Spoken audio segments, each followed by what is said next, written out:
চাহ জনজাতি ছাত্ৰ সন্থা বোকাজান শাখা সমিতিৰ উদ্যোগত সংবাদ মেল আমি আয়োজন কৰিছিলোঁ আৰু এই সংবাদ মেলত সকলো সংবাদ বন্ধুক আমি নিমন্ত্ৰণ জনাইছিলোঁ আৰু আপোনালোকে অহাৰ কাৰণে আপোনালোকক ধন্যবাদ জনাইছোঁ। আজি এই বৰপথাৰ চাহ বাগিচাৰ প্ৰাংগণত আমি উপস্থিত হৈছোঁ আৰু আমাৰ লগত চাহ শ্ৰমিকো আমাৰ লগত আছে আৰু আজি এই সংবাদ মেলৰ এটাই মেইন উদ্দেশ্য এটাই মেইন কাৰণ যে যোৱা 2019 চনত নৰেন্দ্ৰ মোদীৰ বিজেপি চৰকাৰে আমাৰ চাহ শ্ৰমিক ৰাইজক আৰু আদিবাসী লোকক বিভিন্ন ধৰণৰ প্ৰতিশ্ৰুতি তেওঁলোকে দিছিলে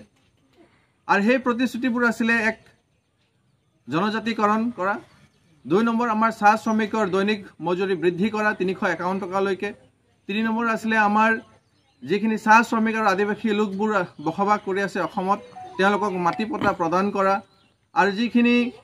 ক্ষুদ্ৰ চাহ বাগিচাত কৰ্ম কৰি আছে যিখিনি আমাৰ চাহ শ্ৰমিক তেওঁলোকৰ মজুৰি বৃদ্ধি কৰা আৰু অন্যান্য বিষয় লৈ তেওঁলোকে প্ৰতিশ্ৰুতি দিছিলে 2019 চনত আৰু সেই 2019 চনৰ তেওঁলোকে যি প্ৰতিশ্ৰুতি সেই বিশ্বাস কৰি মেলি আমি চাহ শ্ৰমিক ৰাইজে আৰু আদিবাসী ৰাইজে তেওঁলোকক ভোট দি আমি জিকাইছিলোঁ আৰু ঠিক তেনেধৰণে আমাৰ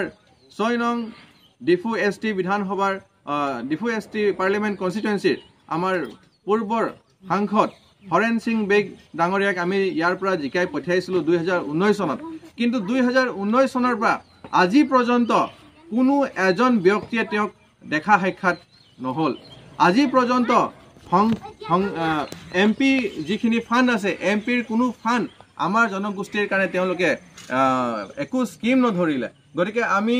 খুব নিৰাশ হৈছোঁ। বিজেপিৰ যি প্ৰতিশ্ৰুতিবোৰ সেই প্ৰতিশ্ৰুতিবোৰ পূৰণ নকৰিলে যোৱা 10টা বছৰ আমি খুব ধৈৰ্যৰে আমি চাই আছিলোঁ কিন্তু 10টা বছৰে তেওঁলোকে কোনো প্ৰতিশ্ৰুতিবোৰ তেওঁলোকে সফল নকৰিলে, কোনো প্ৰতিশ্ৰুতি তেওঁলোকে কাৰ্যকাৰী নকৰিলে। গতিকে সেই প্ৰতিবাদত আমি আজি সকলোৱে গোট খাইছোঁ। আজি চাওক যি হৰেণ সিং বে আছিলে হৰেণ সিং বে 2019 চনতে আমি জিকাই মেলি তেওঁক সাংসদত পঠাইছিলোঁ, পাৰ্লিমেণ্টত পঠাইছিলোঁ, কিন্তু আজি পৰ্যন্ত তেওঁ কিন্তু আমাৰ চাহ শ্ৰমিক ৰাইজৰ বা আদিবাসী লোকৰ কোনো এটা মাত তেওঁ পাৰ্লিমেণ্টত নামাতিলে। আজি তেওঁৰ পুঁজি যি আছিলে MP ফাণ্ড যোনটো আছিলে MP লোকেল এৰিয়া ফাণ্ড, কিন্তু সেই ফাণ্ডৰ কোনো এটকা পইচা আমাৰ চাহ শ্ৰমিক আৰু আদিবাসী কল্যাণৰ নামত তেওঁ কিন্তু খৰচ কৰা নাই। আজি ঠিক তেনেদৰে যোৱা 5 বছৰত কিন্তু আমাৰ চাহ শ্ৰমিক ৰাইজক আৰু আদিবাসী লোকসকলক তেওঁলোকে ঠগি আহি আছে। আৰু 2024 চনৰ পাৰ্লিমেণ্ট কনষ্টিটুৱেঞ্চি ইলেকশ্যনতো জেনেৰেল ইলেকশ্যনতো তেওঁলোকে কিন্তু আমাক ঠগিবলৈ আগবাঢ়িছে। তেওঁলোকে কিন্তু টেঙা আম এবাৰেই বিকিব পাৰে সেইটো আমি সক্ষাই দিছোঁ। আমাৰ চাহ শ্ৰমিক ৰাইজ আমাৰ আদিবাসী লোকবোৰ এতিয়া সচেতন হৈছে। আজি চাহ শ্ৰমিক ৰাইজে বুজি পাইছে যে বিজেপি চৰকাৰে তেওঁলোকৰ প্ৰতিশ্ৰুতিবোৰ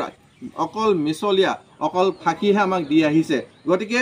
আমি এই প্ৰতিবাদত আজি এই সংবাদ মেল পাতিছোঁ আৰু ইয়াৰ উপৰিও মই ক'ব বিচাৰিছোঁ যে যিজন এইবাৰ আমাৰ বিজেপিৰ টিকেট পাইছে অমৰ সিং টিছ তেওঁৰ কিছুমান কথা আপোনালোকক মই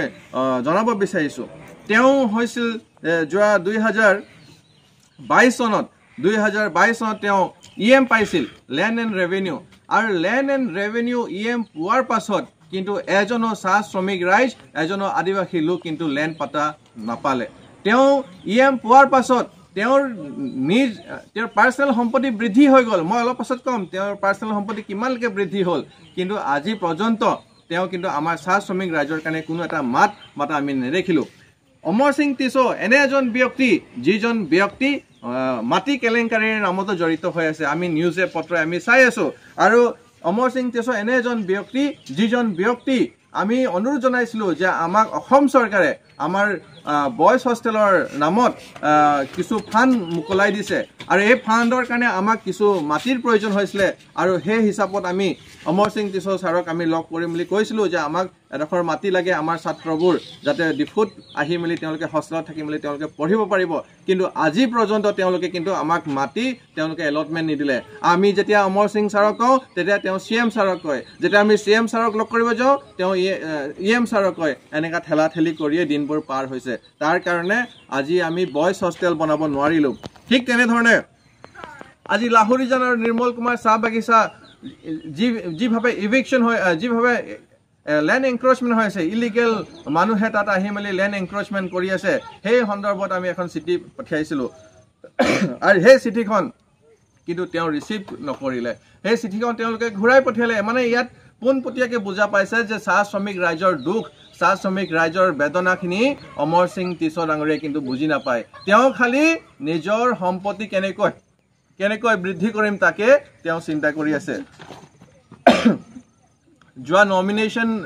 যি হৈ গ'ল তেওঁ এখন এফিডেভিট জমা কৰিছিলে সেই এফিডেভিটটো মই আপোনালোকৰ আগত দেখাব বিচাৰিছোঁ এইখন এফিডেভিট অমৰ সিং টিছ ডাঙৰীয়াই নমিনেশ্যন ফাইল কৰাৰ আগতে আমাৰ ইলেকশ্যন অফিচাৰক জমা দিছিলে আৰু তাত যদি আমি চাওঁ তাত খুব এটা ইণ্টাৰেষ্টিং কথা আমি সকলোৱে জানো যে এজন MSc বা EMৰ কিমান দৰমহা